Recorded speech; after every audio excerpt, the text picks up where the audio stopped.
하나님 말씀은 열왕기상 13장 1절로 32절입니다. 제단이 갈라지면 그 위에 있는 재가 쏟아지리라. 하나님의 사람이 여로보암에게 하나님의 말씀을 전했을 때 그 징조가 이렇게 보일 것을 보여주고 확실하게 징조로 드러나는 모습이 제단이 갈라진 모습이었고 그 위에 있는 재가 쏟아지는 모습이었습니다. 우리가 하나님께 예배를 드린다는 것은 전 인격적 대상이신 창조주 하나님을 향하여 피조물 된 인간이 온전히 경배를 드리는 것입니다. 전 인격적인 대상이 내 앞에 있다는 것은 이런 느낌입니다. 앞에 인형이 있는데 인형이 너무 똑같이 사람하고 똑같이 만들어져 있고 그 인형이 나를 쳐다보고 있어요. 시선도 나랑 딱 마주쳤어요. 그래도 난 아무런 느낌이 없어요. 그 앞에서 내가 무슨 일을 해도 나는 별로 이렇게 의식하지 않습니다. 왜? 그는 인격적 대상이 아니기 때문에 아무런 느낌이 없다는 것을 알아요. 그런데 만약에 카메라라도 불이 깜빡깜빡하면서 켜져 있는 그 카메라에 눈만 이렇게 보고 있다면 그 앞에서는 나는 굉장히 긴장합니다. 카메라 때문에 그런 게 아니에요. 카메라를 누군가 보고 있다는 것, 인격적 대상을 의식했기 때문에 그런 것입니다. 우리가 하나님께 예배하는 것과 우상을 숭배하는 것이 섬기는 태도가 차이 나는 이유는 어디에 있습니까? 인격적 대상으로 인식하고 있느냐, 아니면 섬기고 있지만 인격적 대상으로 생각을 하고 있지 않느냐, 그 차이가 명확하게 구분을 하게 합니다. 하나님과 기쁨의 교제를 이루는 것이 우리의 예배의 비밀입니다.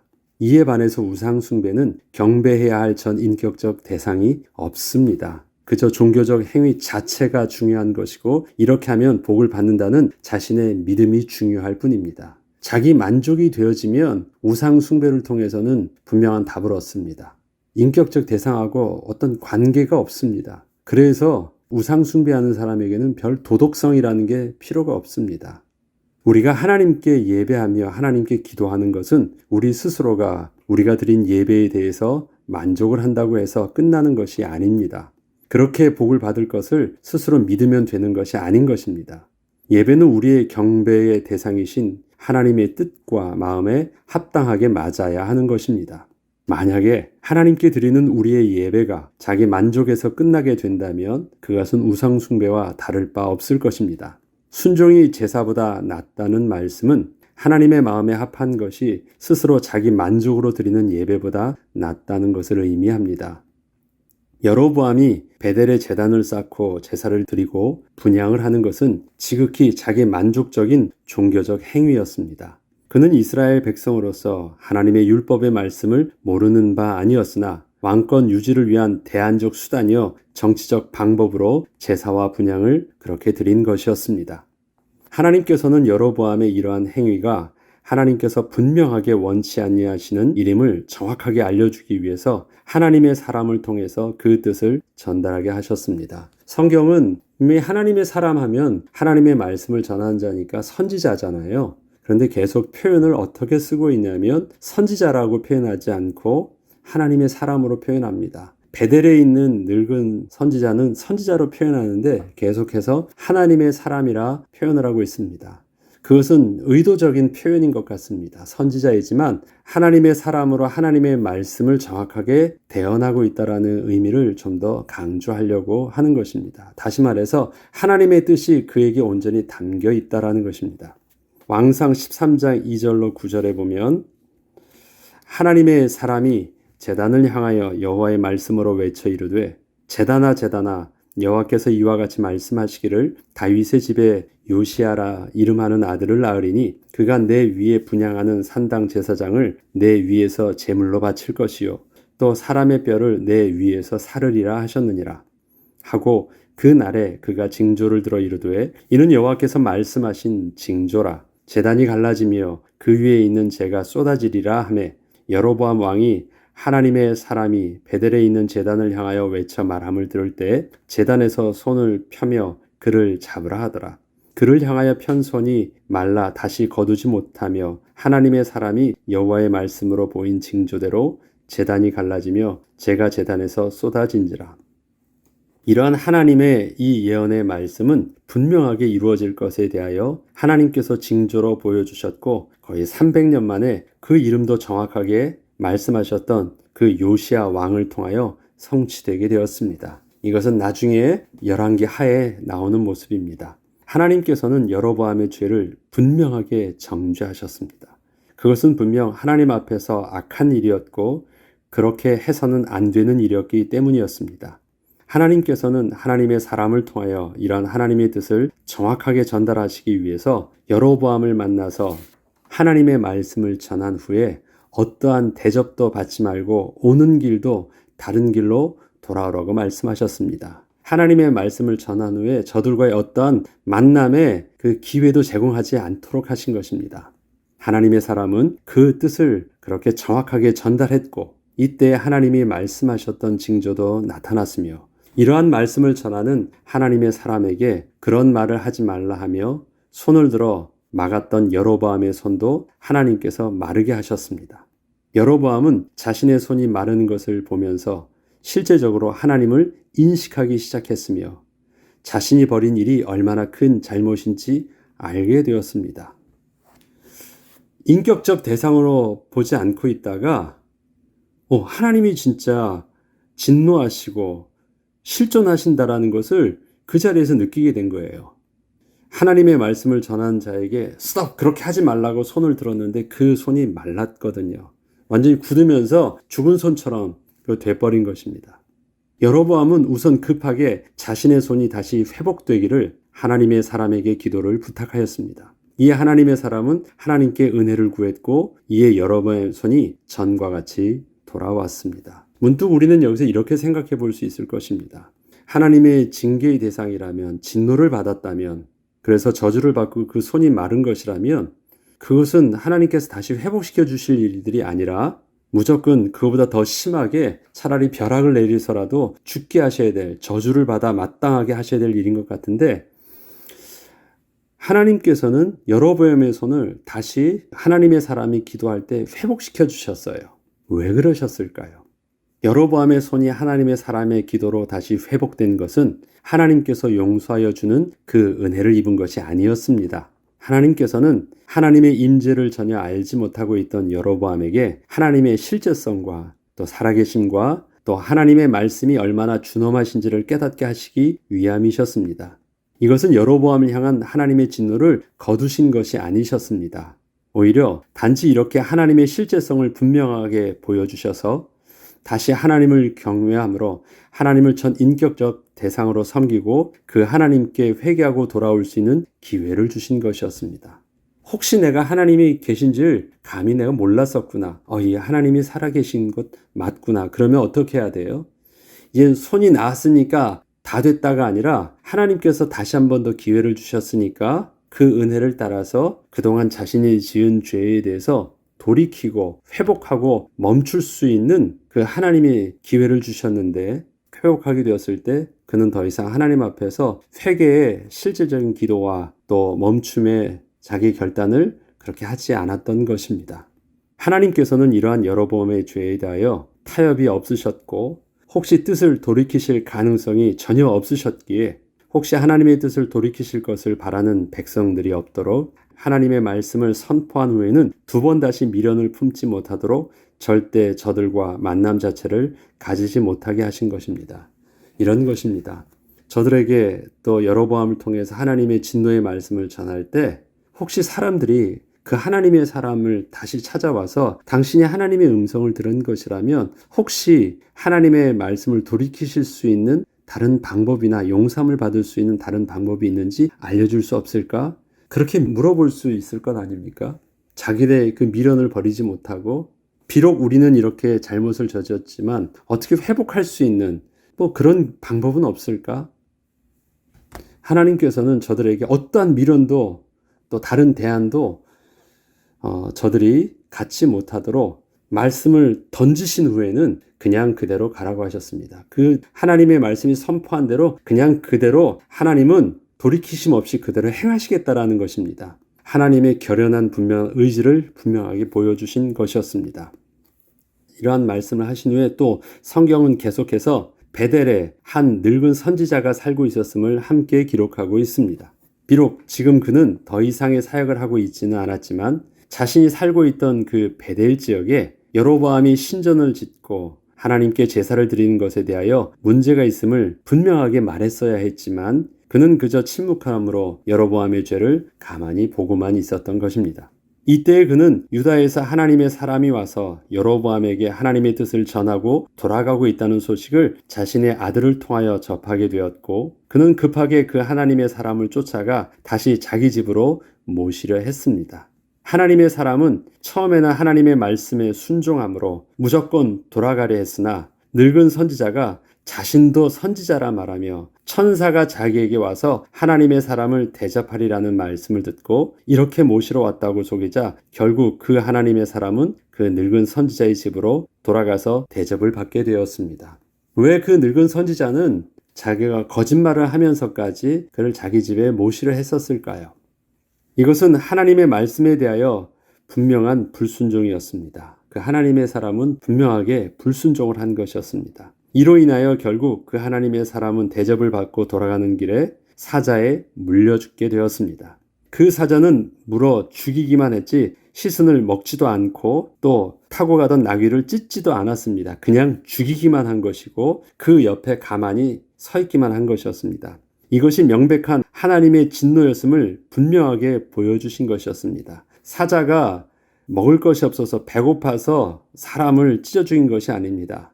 하나님의 의지가 그 사자를 통해서 드러났음을 분명하게 그렇게 보여주신 것입니다. 사자의 본능적인 욕구와는 상관이 없었다라는 것입니다.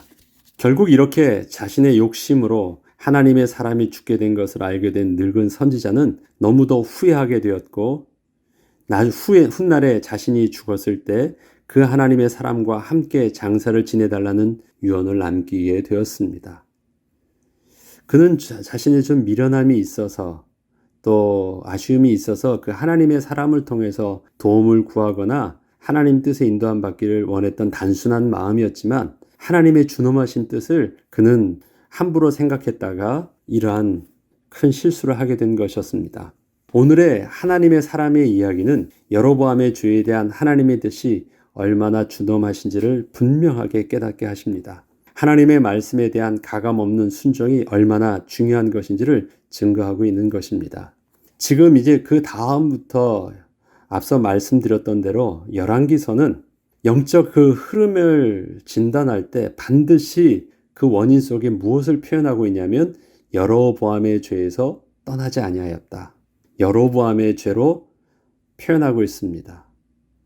그만큼 이 여로보암의 죄는 심각했고 그 조상들이 여로보암의 죄로 인하여 망했음에도 불구하고 역사는 그것을 계속해서 증거하고 있음에도 불구하고 그 다음 시대 왕들도 또다시 여로보암의 죄에 빠졌다라고 계속하면서 이 영적인 타락의 흐름들을 벗어나지 못하고 300년을 계속하고 있다가 결국은 멸망하게 돼요.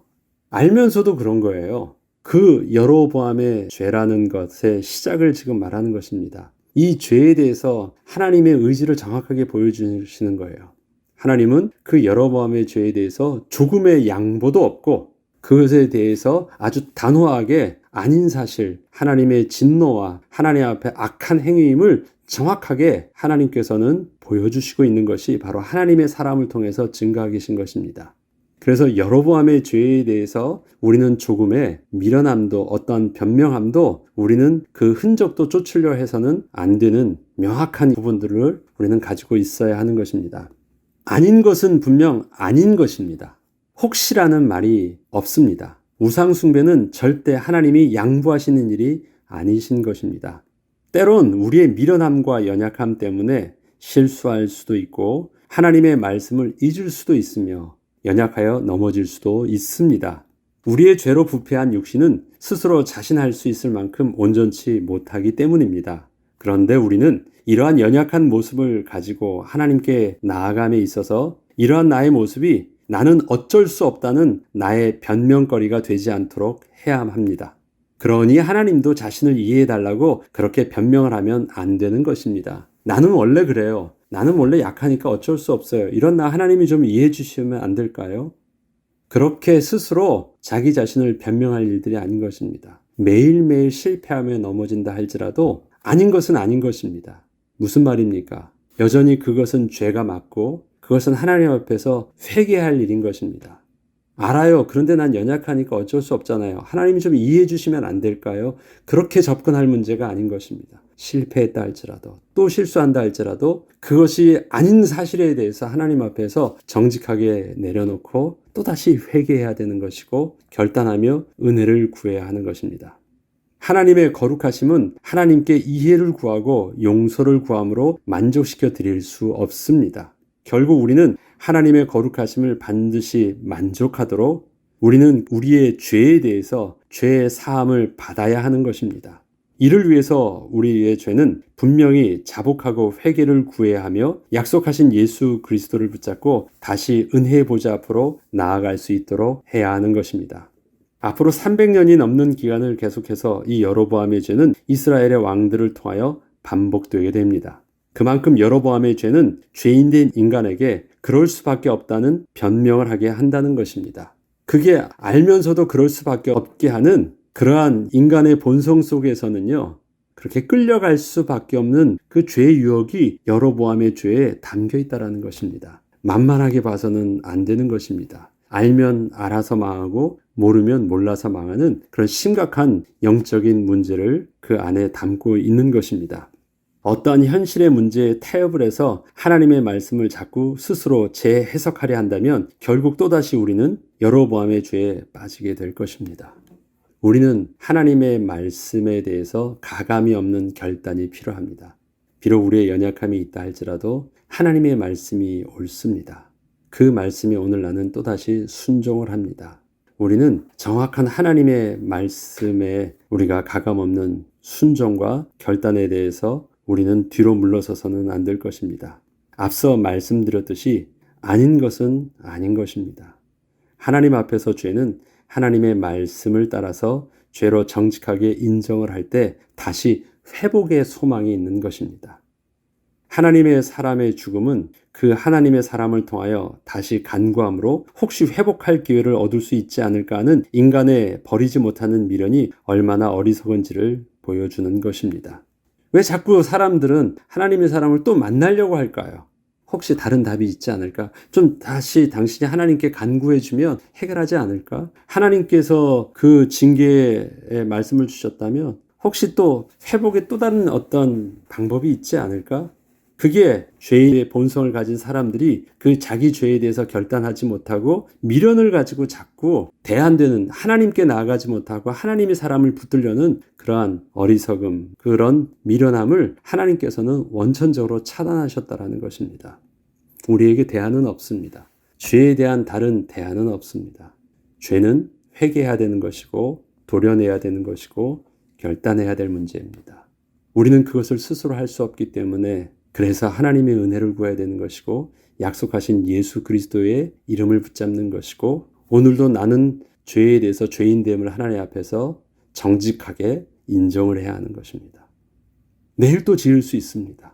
그러할지라도 우리의 죄는 하나님 앞에서 인정할 때 하나님은 또다시 회복의 은혜를 통해서 우리의 마음과 생각, 그 다음에 죄의 종노릇하지 못하도록 우리는 하나님의 은혜 가운데 붙들림을 받고 나갈 수 있는 것입니다. 죄에 대해서 그래서 성경은 피 흘리기까지 싸우라고 말합니다. 피 흘리기까지 싸우란 말은 죽기까지 싸우라는 말이에요. 생명을 걸고 싸우라는 말입니다. 그만큼 그렇게 만만한 것이 아닙니다. 천하의 누구도 알기 때문에 넘어갈 수 있는 것, 알기 때문에 나는 예외가 될 수 없는 것이 아닙니다.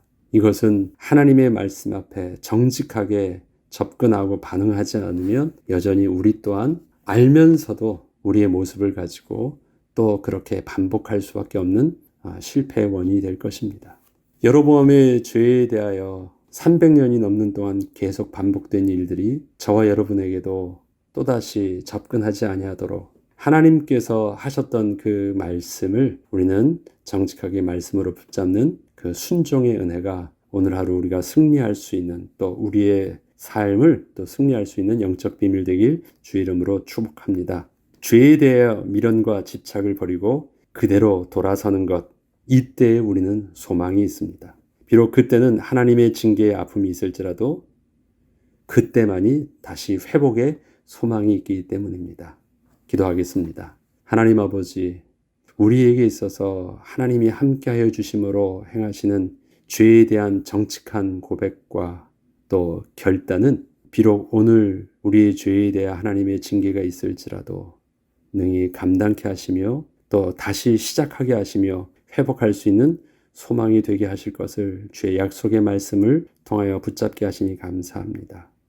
아닌 것은 아닌 것으로 정직하게 하나님 앞에 내려놓게 하시고 또 그 가운데 멈출 줄 알고 다시 시작할 수 있는 그 은혜를 우리는 누리게 하여 주옵소서. 그래서 이 죄에 대한 저주가 우리 시대에 끝이 나게 하시고 우리 후대에게서는 하나님의 생명의 복음으로만 온전히 증거될 수 있도록 은혜를 내려 주옵소서. 감사드리며 우리 주 예수 그리스도 이름으로 기도합니다. 아멘.